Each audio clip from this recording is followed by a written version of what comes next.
Baik, selanjutnya saudara, kami akan mengajak Anda untuk menyaksikan keterangan dari Ketua RT 4 RW 3 Kelurahan Padurenan Kecamatan Mustika Jaya Kota Bekasi atas nama Edi Suryadi atas kejadian yang menimpa tetangganya tersebut. Berikut selengkapnya untuk Anda. Izin Pak, bisa diceritain Pak, awalnya itu pertama kali mendengar warga Bapak tuh menjadi salah satu korban kecelakaan di tol itu bagaimana Pak? Pertama kali dapat info dari tetangga depan rumah dia percis, infoin malam katanya dalam kecelakaan tol itu ada tetangga saya gitu, dan nggak lama mereka ngirim foto tuh tetangganya ke saya, ngirim foto sama video 1 jam sampai 2 jam setelah kirim foto. Dia ngabarin lagi alhamdulillah semua korbannya selamat, cuman mobilnya aja yang parah. Nah, sampai saat ini korban pun belum sampai di rumah, belum, karena masih jalanin perawatan di Rumah Sakit Purwakarta sana. Kondisinya itu semua sadar gitu Pak? Alhamdulillah kondisinya semuanya sadar, dan alhamdulillah semuanya cuma luka-luka ringan aja sih, gitu yang saya tahu itu. Dan kalau untuk kepergian dia sih main ke rumah saudaranya, kalau nggak salah ke Cianjur kalau nggak salah dia tuh, apakah Garut gitu. Dia berangkat itu yang saya tahu dari hari Sabtu kemarin gitu. Pamitnya gitu ya? Pamitnya gitu. Karena kan kita biasanya ada kegiatan golor tuh, kebetulan memang ada kegiatan golor dan dia izin pamit untuk tidak ikut kegiatan golor ini gitu kan. Nah, dia dengar kabar di kemarin itu, di hari Senin kemarin itu kan, mendengar kabar, taunya katanya dia ada dalam kecelakaan tol itu gitu. Berarti Dan satu keluarga itu ya Pak ya? satu keluarga, istri, anaknya 3 kan, sama adiknya kalau nggak salah, adiknya dari istrinya Pak Heri kalau nggak salah. Ada kipar berarti ya Pak ya? Ada ipar, gitu. Untuk korbannya sendiri yang nyetir atau gimana Pak? Pak Heri ini, yang nama Pak Heri ini dia nggak, yang nyetir itu kayaknya adiknya, karena dia yang saya tahu dia nggak bisa bawa mobil gitu. Yang nyupir itu adiknya gitu. Adik ipar lah jatuhnya kalau dari Pak Heri itu, istrinya Itu Heri. itu setelah mendengar ada info kecelakaan itu pas banget tanggal sekitar jam berapa Pak kira-kira Pak? Kalau nggak salah mau maghrib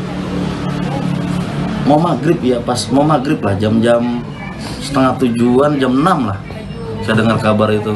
Memang saya lihat status sih di orang-orang itu, ada beberapa yang nulis status, saya pikir cuman status gitu aja ya. Nggak lama tahu dikabarin sama tetangga ada warga saya yang dia terlibat dalam kecelakaan itu gitu. Pak Heri sudah bisa dihubungi belum Pak? Untuk Pak Heri sendiri alhamdulillah saya udah hubungin, semalam juga saya udah teleponan, dan tadi juga kita udah teleponan. Dia masih dalam perawatan di Rumah Sakit Purwakarta gitu. Beliau menceritakan nggak sih Pak detik-detik kejadian gitu pas kecelakaan itu Pak? Kalau untuk menceritakan, dia cuma cerita sedikit doang. Dia bilang kenapa mobilnya parah, karena ketika di depan sudah ada kecelakaan dia dihantam dari mobil truk katanya dari belakang, dan dia larinya itu ke kiri, tapi nggak ke kanan. Kalau misal ke kanan dia juga nggak tahu lah apa yang bakal terjadi gitu kan. Cuman sampai itu aja sih. Cuman karena saya juga nggak berani nanya banyak, karena takutnya korban juga masih shock kan dengan kejadian yang baru menimpa dia gitu kan. Oh, berarti dikabarkan tuh ceritanya dia ditabrak dari belakang ya Pak ya? Iya, dia ceritanya seperti itu sama Pak Herinya. Pak Herinya sendiri yang ceritakan ke saya, dia katanya ditabrak dari belakang, dan sehingga mobilnya olengnya ke kiri bagusnya, nggak ke kanan. Kalau misal ke kanan mungkin, waduh, saya juga nggak tahu, dia sendiri pun nggak ngebayangin lah. Pak, tadi ngeliat kondisi mobil rusaknya tuh hampir berapa persen kira-kira Pak? Itu hampir 80%-an lah itu. Ya. Hampir 80%, depan belakang habis. Ya. Yang cuma tersisa memang alhamdulillah jok dalam mobil itu masih utuh gitu. Jadi hanya body yang sedikit menonjol aja yang hancur gitu, kayak depan sama belakang itu penyok habis, nggak remuk gitu loh istilahnya. Remuk gimana ya, bisa sampai nyelamatin korban gitu yang di dalam gitu. Ya alhamdulillah kayak gitu. Kalau dari segi kasat mata Pak, itu terpikir nggak sih Pak? Maksudnya keluarga menyangka nggak Bapak itu bisa lolos dari kecelakaan itu kalau misalnya kondisi mobil kayak gitu ya? Kalau lihat dari mobilnya itu sih nggak kepikiran kalau korban itu sampai selamat gitu. Ya minimal, ya amit-amit lah, maksudnya saya berpikirnya pasti sampai parah pasti, tapi alhamdulillahnya cuman luka ringan gitu, alhamdulillah gitu kan. Oh, gitu. Berarti sekarang masih dirawat ya Pak ya di Ya, Purwakarta? sekarang ini masih menjalani perawatan di daerah Rumah Sakit Purwakarta sana.